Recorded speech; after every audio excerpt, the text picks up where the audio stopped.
Hey everyone, welcome back to Adherent Apologetics. As always, brought to you by you with your support on Patron.com. Today I'm joined by Josh Yen, who runs the All Apologetics YouTube channel. He's another young apologist joining me from Hong Kong. Josh, what's up, man? How you doing? Hi, I'm doing great, thank you. How are you? I'm doing good, man. I'm pumped to have you on today. We're going to be talking about, I did a debate with Randolf Richardson on the Atheist Roundtable recently. Just going to talk through that. I don't imagine it'll be for super long, but just kind of like what we thought and what we learned. But before we get into that, Josh, could you talk about like who you are and your YouTube channel and stuff in case people don't know who you are? Sure, just like Zach mentioned, I'm currently in Hong Kong. I do the Apologetics for All YouTube channel where I go over simple, but I think quite reasonable responses to common atheist questions, and also to help everyone try in their walk with Christ.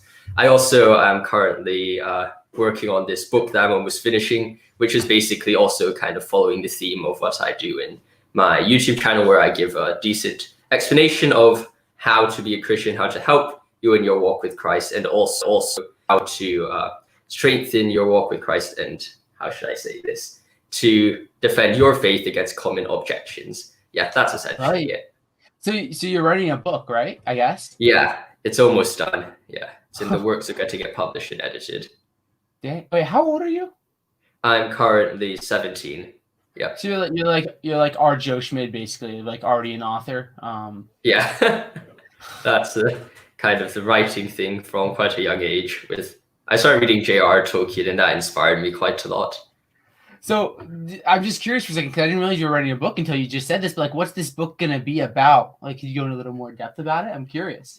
Well, essentially, it's split into a few sections, because I guess I started off writing it like around 2 or 3 years ago, and I started getting closer to God, and I was like, well, I grew up in a Christian family my entire life, but there's a lot of things missing in my knowledge about how to be a Christian, and there's a lot of these concepts which it was quite clear that I didn't know of, and it led to a lot of mistakes in my life, and it made me not even live that Christian. Like I was never really focused on God first and like turning to God. So I start off the book with saying, well, these are the problems. Sorry, I had these few alarms set up just in case I woke up and I forgot to turn any of them off right now. But That's awesome. That's awesome. Yeah, but essentially, the first part of it is basically a guide and kind of my own self-reflection and giving tips to Christians who might have been in the same boat as I was. And then it moves on to a discussion about, well, I was thinking, what are the biggest objections to Christianity? And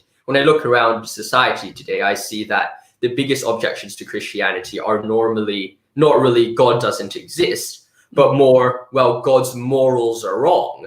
So I then dive into a discussion on a few of the most like normal objections I hear to Christianity, like you guys are homophobic, you like the gender issue and abortion, and I try to give a simple response to all three of these criticisms and give good reasons for why God would make gender in this way, I guess.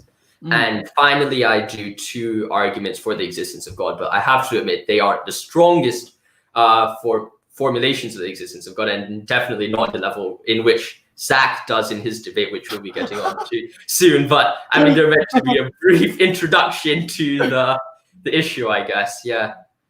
Right. So we'll get into this. What's up, Germania? Shouting out Josh Yen here in Ethan Theology. Thank you. I appreciate your comment. So welcome everyone who's joining us live. I appreciate that. So let's talk about this debate, because it was interesting. I really like Randolph, and it was definitely a unique experience. I never in a debate, I never had like in between rounds like commentary, like the host would commentate. But like, what did you think of the debate, Josh? And feel free to trash me as much as you want. I'm cool with it. Well, I think that I completely agree with what the debate people said when they said, I think you won the debate. Though I have to say, I'm not very used to people saying who won or not won the debate, if you get what I mean at the end, because it's normally just like, it's good to have them to have a conversation. That's kind of it. But I do think that you had like perhaps the more dominant side of the debate, but I think it's because the use of the contingency argument, if you get what I mean, because Randolph didn't really get the contingency argument too much because he didn't really know what contingency meant, or at least that's what I got from looking at it. I think that gave you a huge boost in the debate if I had to measure things up. But in regards to the fine-tuning and the miracles argument, I do still think that your fine-tuning argument was way more powerful than his response, if that's the best way to put it. But yeah, and I think the miracles then was a bit more even there because of the two studies. I wasn't expecting that type of miracle argument, because normally we just hear the argument from the resurrection, which is, I think, the most common one.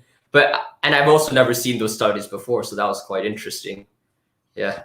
Right. Yeah. So I think it'd be helpful to kind of walk through these arguments one by one. It was interesting, just the formulation. But the contingency argument was really interesting because I thought we'd spend most of our time like talking about like from a necessary being to God. Like I thought a lot about like the argument from limits, kind of like going into like that debate. But then a lot of it was just like on like breaking down what contingency means and stuff like that. So what did you think with like the contingency? That was a really interesting dialogue. I wasn't necessarily expecting that. Yeah. Well, I think in the contingency argument, I don't think he actually made that much arguments against the contingency argument, if I remember correctly. Instead, it was more like clarification, which I think that you did great at. I mean, I guess the terminology thing, it's quite difficult to understand a philosophical term in like, even if you give them the definition straight up.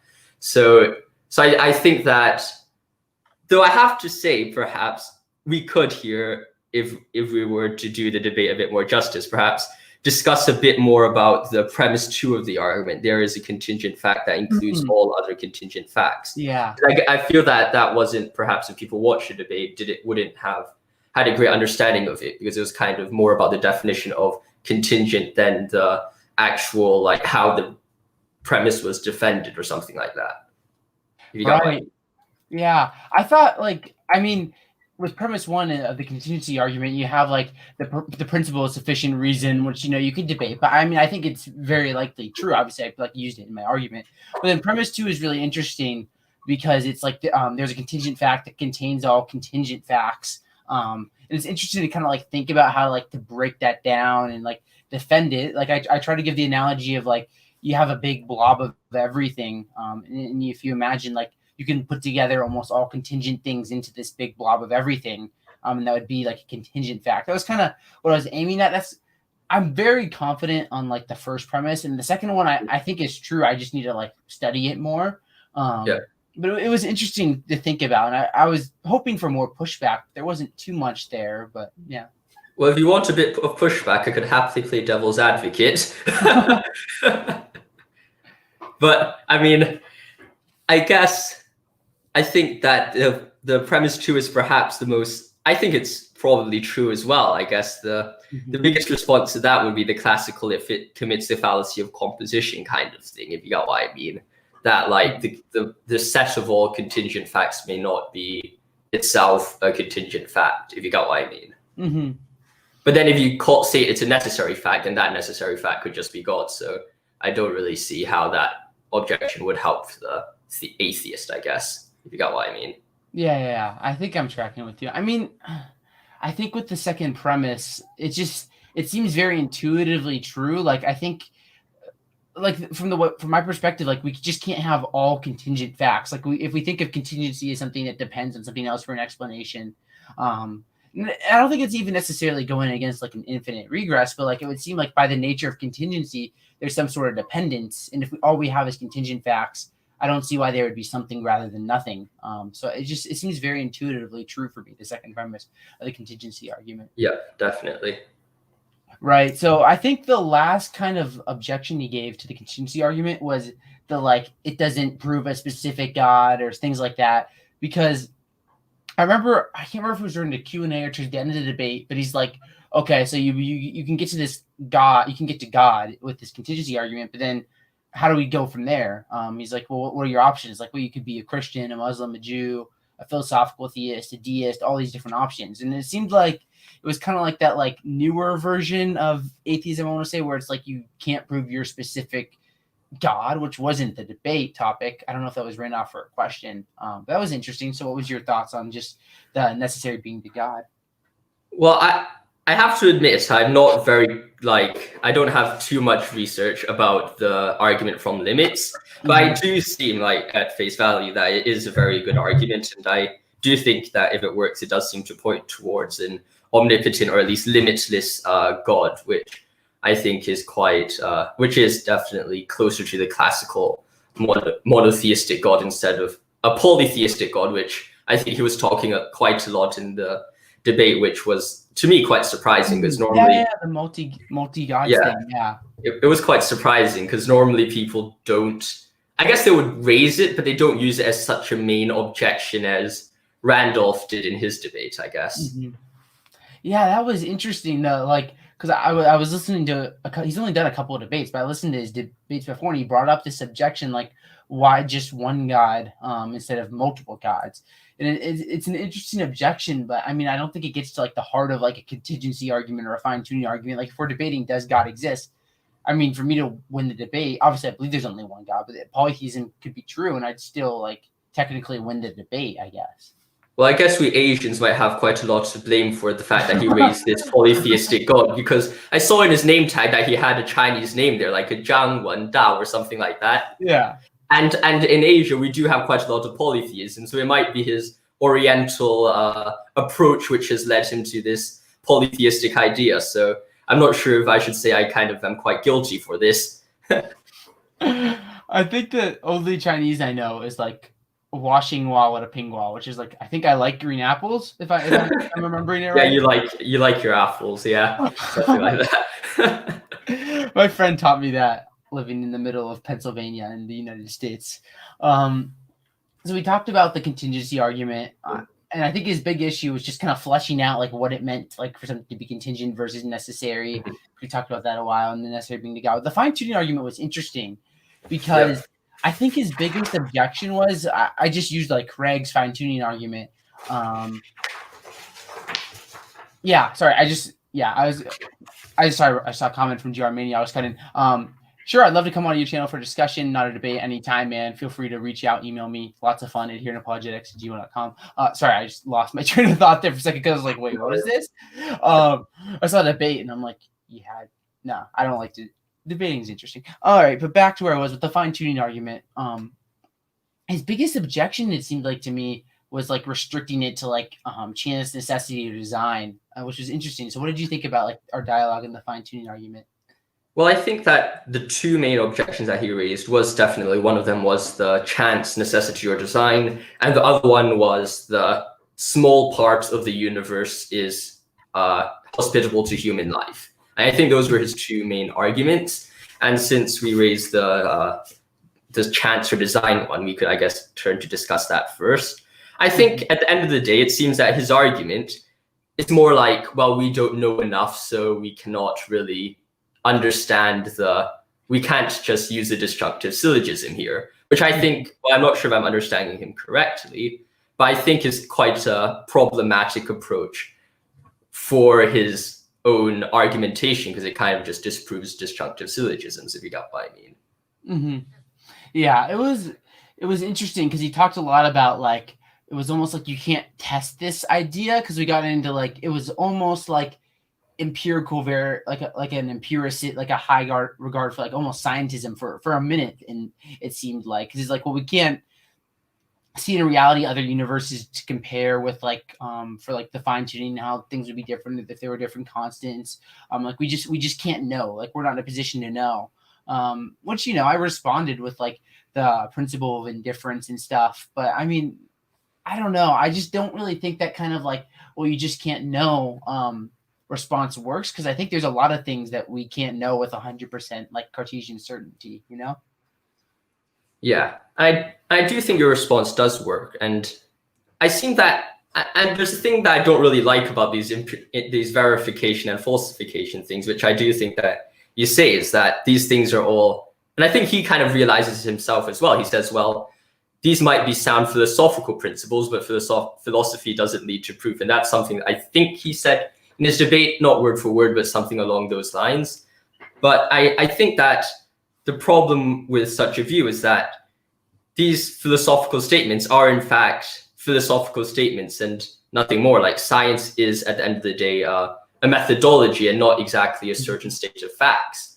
And you could just as easily accept another methodology and say, well, your approaches are wrong. And I think that the methodology of falsification and verification, though it sounds at face value quite reasonable, if you try to test it, I mean, I guess testing makes it a bit weird here, but if you try to look at it deeper, I think it does lead to some errors, especially like some things you just can't really falsify, like your own axioms. Like, you're not meant to falsify axioms, you're meant to accept them if they're a coherent system and they provide the most accurate results.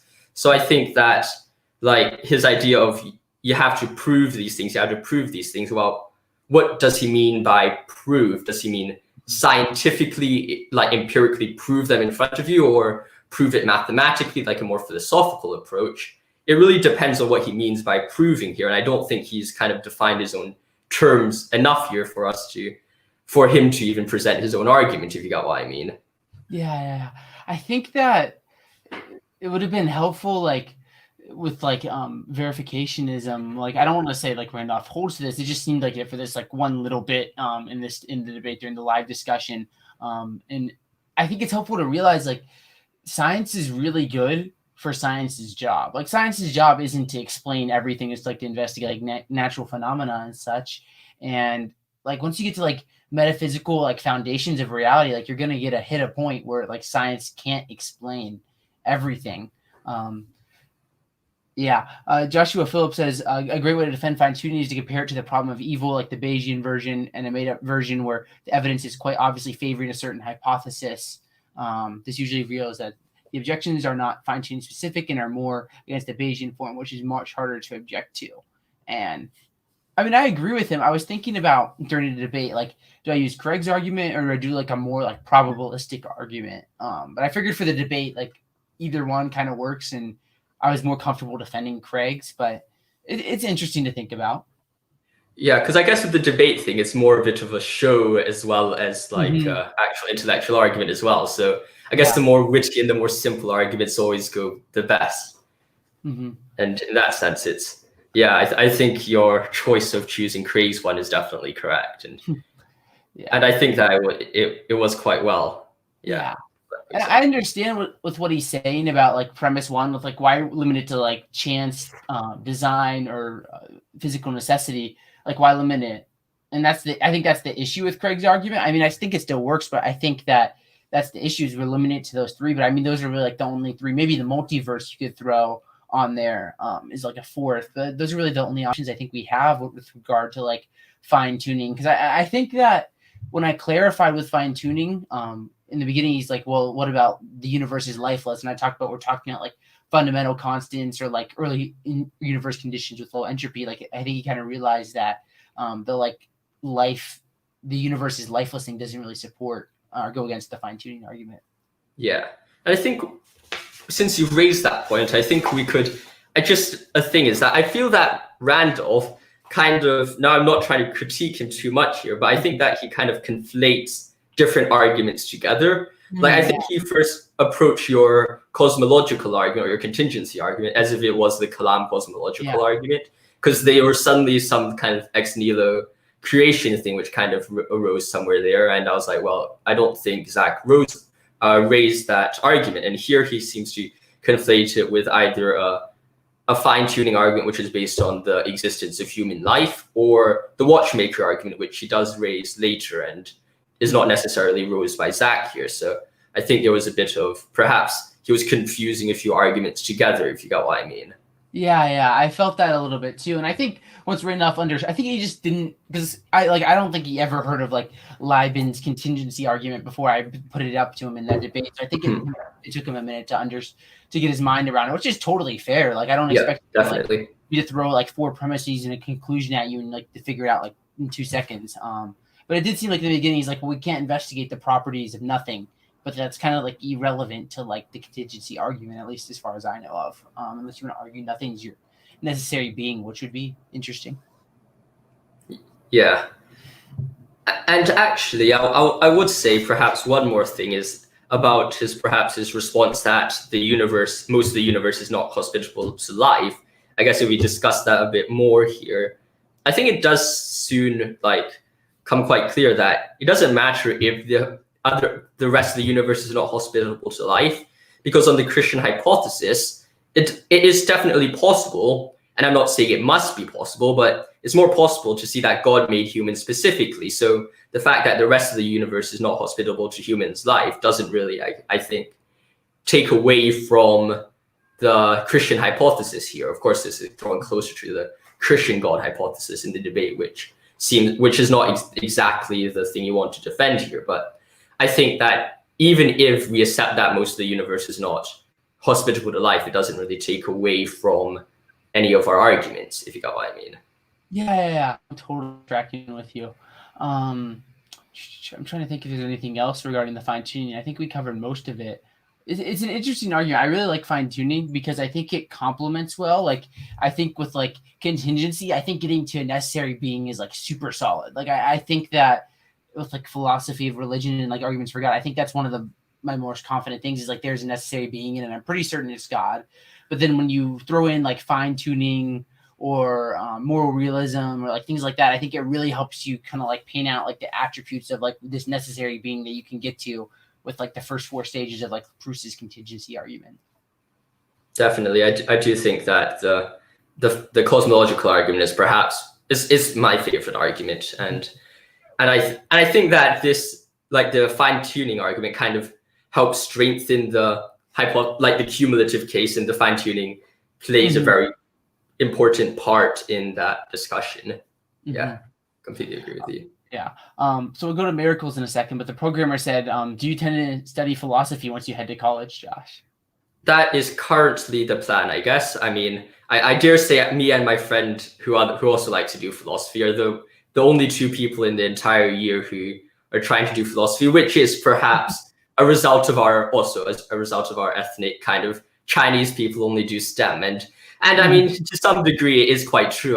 90% of the entire year are trying to do STEM. So, I mean, I guess the hypothesis has been verified here and not falsified. Empirical verification yes. has been finally verified for all of the empirical verificationists out there. So, yeah. So, from personal experience. The argument for miracles, that was an interesting one because I was thinking about heading into the debate. I was like, okay, I like contingency arguments. I like fine-tuning arguments. Like, what else can I throw in there? And I feel like I knew I was coming onto a channel that was probably more of like a more modern version of atheism. And I knew Randolph would hold like a more like a lack of belief kind of view of atheism, which is totally fine. If that's what he wants to believe, I'm not going to force him to go otherwise. But I was like, well, they're big on like empirical studies, empirical sciences. I was like, I know I've heard about these like prayer studies before. So I've brought those into the debate just to say like that the whole like theism, atheism, like there's theism is actually supported when you look at like these empirical studies. So what did you think of that? Because that was interesting for me. What did you think of the argument for miracles? Well, I would say that, okay, I think first of all, the syllogism is definitely sound. I think the syllogism is correct and that it's good in that way. But I was actually very surprised that you raised the prayer studies, and I personally have not done any research into this, so I wouldn't speak as anyone who has any sense of expertise in this. But I would say that I was actually quite surprised, and I would say that the strength of this argument is perhaps weaker than the other arguments that you've raised. Though at face value, I can't really find anything directly wrong about it, and I do agree that the counter study is at worst both equal, which you've also said in your debate. So I just don't think it's perhaps the strongest argument for the existence of God. Well, I mean, like the evidence you've used, but then again, I haven't done enough research to say definitively about the topic, if you got what I mean.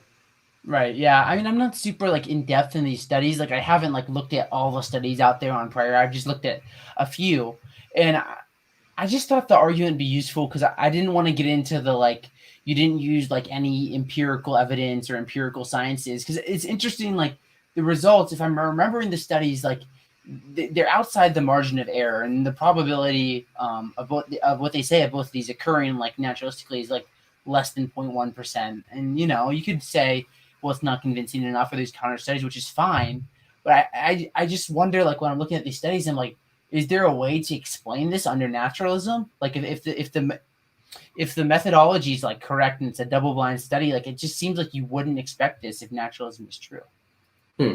I would definitely agree that you wouldn't expect it if naturalism is true, but I guess I'll have to play the devil's advocate a bit more, because I dare say I'm not too convinced with it. Well, I guess it's because fundamentally, I guess it's also about my theological view as well here. Because you could say on one time, I think you say you would expect that on naturalism or I mean on theism, you said under theism the prayer group should have better health. But I guess in response to that, someone could say, well, perhaps you could look at all the other people who have been prayed for, but nothing kind of happened to them, if you got what I mean. It seems definitely. Yeah. I forget. I assume that response might be a bit, I guess, more present there. I think that's a good objection. It was interesting because Randolph Moore brought it up like with his like response to the argument. He brought up the counter study, which was like it seemed like there was no effect, which is fine. And I talked about that a little bit. And then he brought up like what's the point of prayer? Like a theological response. Like if God knows everything, like what's the point of prayer? Which was interesting to me because it seemed like a theological question more than like an empirical question. So what was your question again? Shoot, I totally forget. I was thinking about like what Randolph responded with. No worries. My question is kind of similar to Randolph's one, but I guess my response would be more like, well, instead of raising a counter study, I'll perhaps say, well, what are how about the people who got prayed for and themselves prayed for themselves, but still haven't gotten helped too much? Right. Yeah, that's great. I think that would kind of almost go with like when Randolph brought up like this counter study that showed like there was no, like it seemed like there was no effective prayer. And I just say like God isn't obliged to act in like some sort of like law of nature or law of chemistry where he has to act in a certain way if these like certain conditions are met. So I think that with like these studies, like, I mean, sure, you might want this to happen, but we're still left with like this empirical evidence where we have these studies where it seems like not what you'd expect if prayer had absolutely no effect whatsoever in a double-blind survey. So what I'd say is like that's fair, but I don't think that kind of contradicts this evidence that I have over here for like the efficiency of prayer in these studies. It's definitely quite hard to, I'll say, argue against or falsify any study which has been proven, I guess, to the degree that your studies have been proven. It's more like we could raise another counter hypothesis, but it's not like, well, this study is wrong by any sense of the imagination, I guess. And I do think that, and I was quite surprised, actually, if I could raise this thing as well. It's Randolph said, miracles are anecdotes and can be acts of magic. And I guess he was once again, I think, referring to an argument from the resurrection, if you got what I mean. It seemed less like an argument against the argument that you raised, which was more of a scientific one. Because if he then says, well, the journal is an anecdote, I don't really see how that could possibly follow from any sense of approach to a peer-reviewed study. But I was quite surprised that he raised that, like the miracles are anecdotes thing, to be honest. Right. Yeah, that's why I think with like, I remember I did a debate a while ago with Deconverted Man, which was interesting. And I kind of brought up an argument for miracles, but I didn't use like peer-reviewed studies. Well, I used like a couple of stories in medical journals where I was like, one was like an out-of-body near-death experience, and the other one was like this like case where they're like, yeah, this wasn't the placebo effect. Some of this person was prayed for. We don't really know what happened. And you could kind of like, I think, explain those studies away with like, hey, maybe we just don't know. Naturalism has these hidden explanations. But I think with these prayer studies, like it kind of hits you in the face where like we're dealing with double-blind studies. These people have no idea whether they're being prayed for or not. And these things just kind of happen, which is really interesting. And I'm thinking of like how do you falsify like that argument I made with these prayer studies? Because I've been thinking about it. It's like, I don't know. Like you have like, would like 50 counter studies falsify that argument, or like would maybe like you'd have to show like there's an issue in the study. Like how do you think you could falsify my argument? Because I just don't know. Because it seems like these facts, and I don't know how you can deal with them in response. Yeah, well, I think the only way to, I wouldn't say falsify it, because it seems like the statistics you've raised are correct. But I guess the only way to do anything against it would be to test even more people. Like, imagine you test everyone with COVID in the world right now. That would probably be a few million or something like that, greater than the study. And if you pray for the people with COVID, perhaps you could find a situation where the numbers who weren't prayed for were so overwhelmingly better than the ones who were prayed for.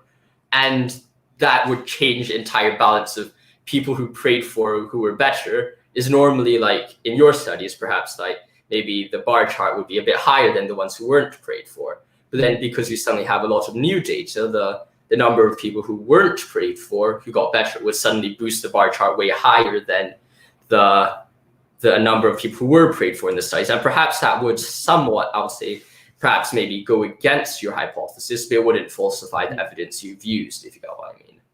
Yeah. And that's what I think is tricky about this, because I feel like with any like contrary study, like even if you have like 10,000 or 100,000 or a million people that you study and it's like 50-50, I feel like I could always go back to the like, well, God's free. He doesn't have to act in a certain way with like regards to these prayer studies, which is an interesting, like, that's why I'm just kind of like, I think they work, and I definitely think they provide like empirical support. But it's just interesting, like, and I've been thinking about it more, and I'm just kind of like, yeah, I think this is true, and that's why I used it in the debate. But I mean, it's just something interesting because there's not a lot of people kind of using that kind of argument with like these studies. Yeah, but I guess the point about God being freely able to choose, I guess that is perhaps the next place where someone perhaps would argue against your idea, and perhaps someone could suggest it, no pun intended, that the God response here is a bit of a deus ex machina, if I'm pronouncing that correctly, like a God of kind of the machines. And it's like, well, you're kind of just pulling that out of anywhere to save your argument, if you got what I mean. Now, I don't think that's perfectly a good argument or a good response to your objection, but I think I can see where they're coming from if they raise such a response, I guess, because yeah, God could choose to not act, but well, what made him act in certain places? And well, I guess you could say, well, who are we to understand God? But then in response to that, someone could just say, well, all these people who were prayed for, who were better healed, were all just accidents, because who knows, maybe they had some own internal inspiration about it. And I'm not sure that I guess there's a room for error here, or at least vaguity, or ambiguity, which might not be fully explained by, well, it must be God or the prayer which helped these people, if you got what I mean. Yeah. I mean, I think we're only dealing with, I want to get into Craig Keener's book more on miracles, because he brings forth more studies, which would be interesting. But like, it's just interesting because I think it's a field that like needs more research. Like we're dealing only with a few studies here. And there's a few that I present that seem to show that like there's this prayer seems to be like effective in terms of like these peer-reviewed studies, and there's the others where it's like, no, it doesn't make a difference when these people are like studied. So I think it's just a field that needs more research. It's kind of what I've come to. Yeah, I'll agree with that as well. It's perhaps the less touched field. Yeah. Right. So we talked about the contingency argument, the fine-tuning, and the miracles argument. I mean, that was most of the debate. Randolph didn't provide like any positive arguments for atheism, which is fine. But like, do you have any other thoughts about the debate? Well, I would say that I'm quite surprised of his way of argumentation, which I'm actually I would say that he seems to be the nicest atheist I've seen, and that really he's such a great guy. Yeah, he seems like an absolute phenomenal guy. And I have great respect for him because of that nicety. I guess someone who deals with YouTube comments, I guess, is a bit of a different approach here. But I would say he is perhaps one of the nicest atheists I've come across, apart from a few of my atheist friends. And yeah, I think that's perhaps the funnest thing. I mean, I guess the only other point which we haven't really discussed too much is the polytheistic one. But I mean, it's up to you if you want to discuss that. Sure. What did you think about that? Well, I think that his idea of polytheism was interesting, but I do say, and I do think that, well, my response to this problem would normally be that, well, on polytheism, well, you wouldn't really have objective moral standards, if you got what I mean. Because when you take into account polytheism, and I'm just looking at this, and I'm just thinking about the psychology of polytheism, because as Christians we know it's wrong, but well, why did it mainly come or spread around the entire ancient world? And my kind of conclusion is that perhaps, well, polytheism it allows people to reconcile their understanding of a need for a god with their desire to have control over their own lives in relativism. Because when you have multiple gods with multiple own ideas and stuff like that, because you have Zeus who, I don't know, wants to sleep with everyone, or like Hades who likes killing people. I'm sure these are caricatures of the Greek mythology, but I mean, somewhere along those lines, it's somewhat correct, I guess. Imagine you have a worshipping cult of Zeus and a worshipping cult of Hades. You have two contradictory gods with two contradictory teachings in an actual pantheon of gods, right? So, well, if that's the case, shouldn't we be expecting subjective moral standards if this pantheon actually existed? Like perhaps the god of death would have perhaps not said the Nazis were wrong, or perhaps like Apollo or some other god of truth would say, well, the Nazis were wrong, and then you have massive like arguments or conflicts within this pantheon of gods, which I don't think is the case, and we don't accept that. We do believe in objective moral standards, and I think this objective moral standards response is perhaps quite an easy way to, I think, well, not disprove, but weaken the polytheistic hypothesis. Though I do think your Occam's razor response does make sense, and I was quite confused when he also said that, well, perhaps having multiple less perfect beings is more simple than a perfect being, if you got what I mean. Yeah. I asked him like, why pose like multiple like limited gods versus one like perfect and who'd be simple god? Like it seems more simple than like just a better explanation just for one. And I think he kind of almost ceded that point, but then said that couldn't there just be like multiple like gods who are like omnipotent, omniscient, et cetera, et cetera. And it sounds like to me like when we're talking about these things, it sounds like we're talking about the same being. If something's omnipotent, omniscient, and such.